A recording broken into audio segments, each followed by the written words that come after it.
모압 땅에서 모든 것을 잃어버린 이 나오미는 며느리를 데리고 베들레헴에 왔습니다.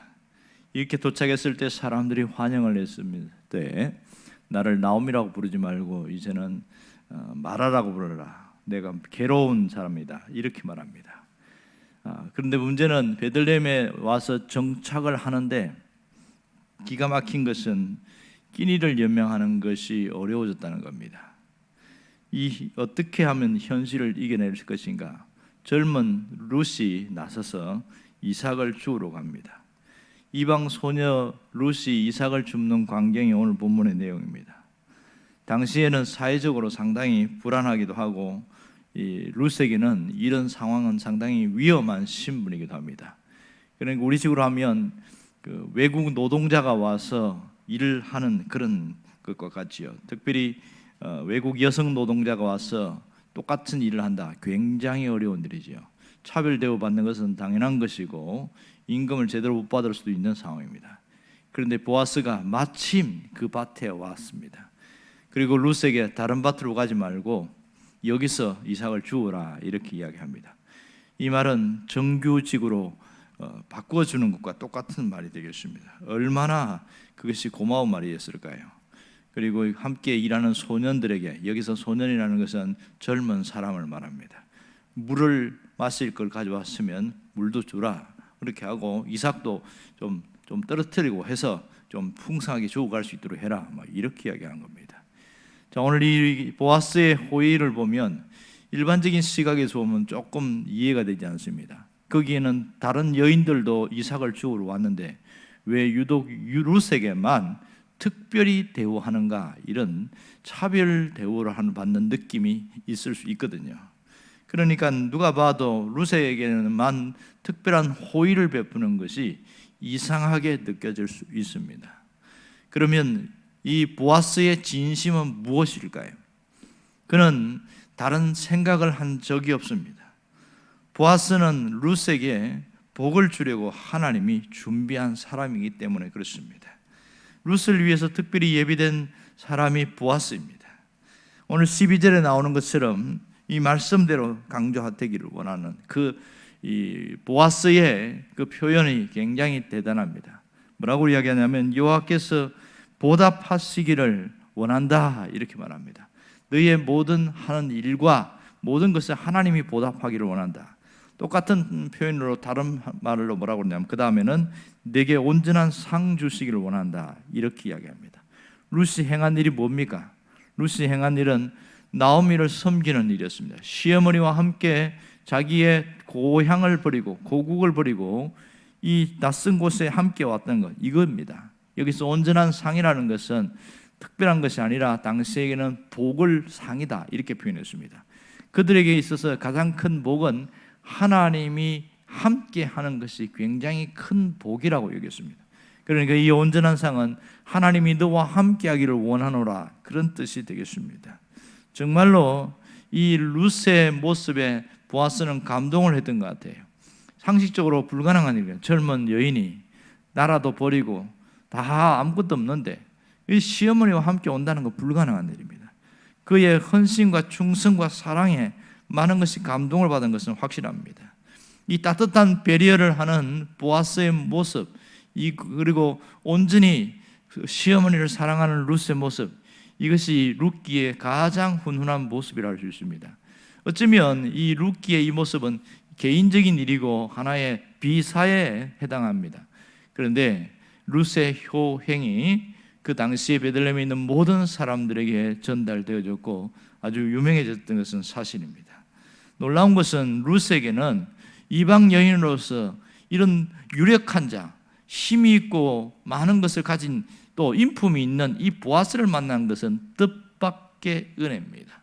자기가 예상하신 것도 아니고 준비된 것도 아니고 뜻밖의 은혜였습니다. 그래서 룻은 정말 이 보아스의 밭에서 계속 이삭을 주음으로써 먹을거리를 어느 정도 해결하는 그런 일들이 벌어지기 시작합니다. 정말 룻에게서 발견할 수 있는 것은 뭡니까? 은혜가 흘러 들어왔다는 겁니다. 룻기 전체에서 말하는 하나의 키워드, 핵심 단어가 있다면 그것은 은혜입니다. 이 은혜를 다른 말로 헤세드다 말합니다. 룻기는 하나님의 헤세드다 이렇게 표현한 분이 많습니다. 헤세드가 뭐냐? 그것은 은혜, 자비, 사랑 이 세 단어가 헤세드, 또 어떤 면에서는 인자라는 단어도 포함되고 있습니다. 그러니까 조건 없이 부어지는 사랑 뭐 이런 것이 헤세드인데요. 자, 지금 룻은 자기가 받을 자격이 있다고 생각하지 않았습니다. 그냥 은혜가 흘러 들어온 것이죠. 이 헤세드는 우리에게도 마찬가지입니다. 받을 자격이 없는 우리에게도 하나님의 은혜가 흘러 들어왔다는 것을 우리가 잊지 말아야 합니다. 신앙생활하는 사람들은 누구에게나 이 은혜가 있어요.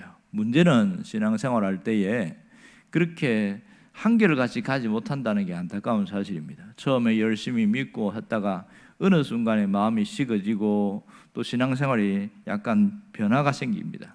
그 감격과 감동이 사라지고 왜 다시 옛날 모습으로 돌아갈까? 그런 의문점을 많이 갖게 되지요. 여러분 왜 그럴까요? 그 근본적으로 들어가 보면 그 속에 은혜가 메마르면 옛날로 돌아갑니다. 옛날로 돌아갑니다.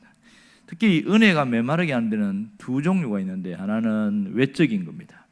밖에서 있는 근심과 걱정과 어려운 일들, 문제투성이가 내 마음에서 자꾸만 힘들게 하고 야 신앙생활해도 별거 없네 그런 마음을 갖게 합니다. 이것은 초신자들 갖고 있는 신앙의 일반적인 대부분의 모습입니다. 또 하나는 내적인 부분인데 내 마음이 자꾸만 힘들고 어지러워지고 메마르지면 그 자체 신앙 자체가 흔들리는 거거든요. 이게 일반적으로 갖고 있는 사람들의 모습입니다. 신앙이 심각하게 흔들리면 예배 생활, 기도 생활, 말씀 생활은 당연히 흔들릴 수밖에 없고 무너질 수밖에 없습니다. 그래서 현실이 어떻고 환경이 어떻고 또 뭐 내 마음이 어떻고 그래서 스스로 합리화시키는 그러한 모습을 많이 보게 되어집니다. 그럼 우리는 이런 의문점을 갖게 되죠. 하나님의 은혜에 대해서 하나님이 은혜를 주지 않아서 그런 것인가 아니면 다른 요인이 있어서 그런 것인가 이걸 따져봐야 됩니다. 여러분 분명한 것은 하나님은 사람을 차별하지 않습니다. 사람이 어떤 일을 하더라도 모두에게 공평하게 하는 은혜 주시는 것은 사실입니다. 그렇다면 하나님께는 문제가 없어요. 누구에게 문제가 있습니까? 사람에게 문제가 있는 것이죠. 하나님이 은혜를 주지 않는 게 아니라 못 받아서 그렇습니다. 왜 못 받지요? 은혜가 흘러 들어오는 통로에 문제가 생겼습니다. 그 통로가 막혀 있든지 아니면 끊어져 있든지 문제가 생기는 겁니다. 무엇이 하나님의 은혜를 흘러오는 것을 막습니까? 죄는 하나님의 은혜를 흘러오지 못하게 만듭니다. 육신의 정욕은 하나님의 은혜를 흘러오는 것을 막아버립니다. 탐욕은 있는 은혜조차 쏟아버리게 만듭니다. 분노와 미움은 내 마음에 있는 은혜를 다 쏟아내서 메마른 자로 만들기에 적절한 그런 강력한 무기와처럼 보입니다. 전혀 은혜 받지 못한 자인 것처럼 살아가는 것은 그 사람 속에 하나님의 은혜가 메말라서 나타나는 현상입니다. 여러분 신앙의 불행은 은혜가 없는 신앙생활입니다. 그게 얼마나 어려운지 몰라요. 신앙생활 자체가 힘들다고요. 어떤 분은 가만히 보니까 또 교회 가야 되나 이러더라고요. 또 예배 드려야 되나. 그만큼 힘들다는 거죠. 삶이 힘들어서 신앙생활이 어려운 게 아니에요. 그 속에 은혜가 바싹 메말라 있기 때문에 신앙생활 자체가 힘든 겁니다. 여러분 우리는 그들과 사실은 다르지만 가끔 외부적인 충격과 요동치는 감정의 덩어리 때문에 우리도 이 은혜가 메말라 갈 때가 있어요. 내 영혼에 어딘가에 구멍이 나서 은혜가 사라질 때가 있단 말입니다.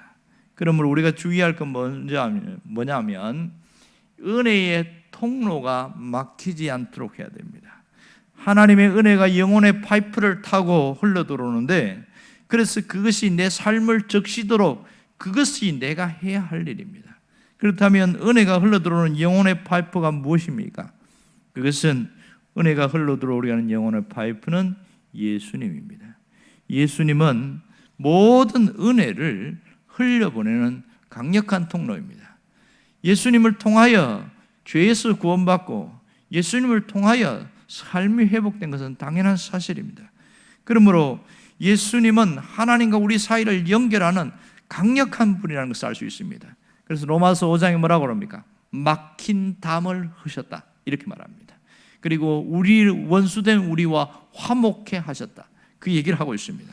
정말로 하나님의 은혜의 통로는 예수님을 통해 나오는데 문제는 예수님과의 관계에 문제가 생긴 사람이 있습니다. 예수님과 상당히 서먹서먹한 관계에 있는 그런 사람도 있습니다. 이런 사람은 100% 통로가 막혀 있는 사람입니다. 여러분, 저수지 물이 있어도 수도관에 문제가 생기면 아무리 수도를 틀어도 안 나오는 것과 똑같습니다. 우리는 누구나 휴대폰을 갖고 다닙니다. 휴대폰이 아무 데서나 잘 터지는 것은 와이파이 때문에 그렇습니다. 인공위성을 통해서 그렇게 해서 연결되는데 이 와이파이 연결되도록 도와주는 그것 때문에 어디서나 전화를 걸면 걸리는 거죠. 그리고 우리가 그러므로 항상 연결되어 있는 것이 대단히 중요합니다. 신앙생활은 눈에 보이지 않지만 이렇게 예수님을 통해서 하나님과 연결되는 것, 이것을 어떤 분이 뭐라고 표현하냐면 접속이다 이렇게 표현합니다. 접속, 서로 이렇게 연결돼서 이루어지는 것. 지금 이 4차원 세대, 그러니까 지금 우리가 있는 4차 산업혁명 시대는 접속의 시대다 이렇게 표현하는 사람이 굉장히 많습니다. 모든 것이 접속이라는 거예요. 자, 신앙생활도 마찬가지죠. 하나님과 접속되면 뭐가 흘러들어올까요? 지혜가 흘러들어옵니다. 분별력이 흘러들어와요. 하나님과 접속되면 우리에게 상당히 똑똑해진다 이렇게 표현합니다. 왜냐하면 어리석은 행동을 하지 않거든요. 하나님과 접속될 때에 그 사람에게 능력이 나타나요. 어떤 능력이지요? 하나님의 능력이 나타납니다. 하나님의 역사가 일어납니다. 그러므로 별것 아닌 것처럼 보이지만 가끔 특별한 능력이 나타나는 것은 하나님과 접속되어 있기 때문에 그렇습니다. 그러므로 하나님과 연결되는 것이 중요하고 이 연결된 자는 어떻게 살아가냐? 주의 날개 아래 피한다. 이것이 대단히 중요합니다. 오늘 보면 이스라엘 하나님 여호와께서 그의 날개 아래에 보호하실 것이다 이렇게 이야기합니다. 주의 날개 아래 피하는 것이 얼마나 중요한지를 잘 압니다. 어린 새끼가 이 어미의 이 날개 아래에서 들어갈 때에 어떠한 적들도 그를 괴롭히지 못하는 것을 잘 알고 있습니다. 오늘 보아스는 이 룻에게 하나님이 너를 보호해 주기를 원한다 이렇게 말하면서 주의 날개 아래 피하는 자가 되라 그런 말을 하고 있는 거예요. 주의 날개 아래 피한다는 게 사실은 모호한 개념이지만 이것을 정확하게 알고 있었던 사람은 다윗이었습니다. 그는 10년 가까이 피난 생활을 하면서 주의 날개 아래 피하는 것이 무엇인지를 너무 잘 알았습니다. 항상 긴장과 두려움과 위협 속에 살아가고 언제 죽을지 모르는 그 속에서 그가 끝까지 살아남을 수 있었던 것은 주의 날개 아래 피했기 때문입니다. 그러므로 그는 자기 머리로 살지 않고 하나님의 도우심을 받고 살았습니다. 전쟁을 하러 갈 때도 하나님 올라갈까요 말까요? 늘 이렇게 물었어요. 그것이 다윗이 이길 수 있는 비결이었습니다. 가장 위험한 사람은 자기 머리를 믿는 사람입니다. 가장 교만한 사람은 자기 자신을 믿는 사람입니다. 주의 날개 아래 피하는 사람은 자기를 믿지 않습니다. 하나님을 믿습니다. 하나님의 도우심을 붙들고 갑니다. 그러면 우리가 주의 날개 아래 피한다는 게 뭐냐? 그것은 은혜의 자리에 내가 머물러 있는 것이지요.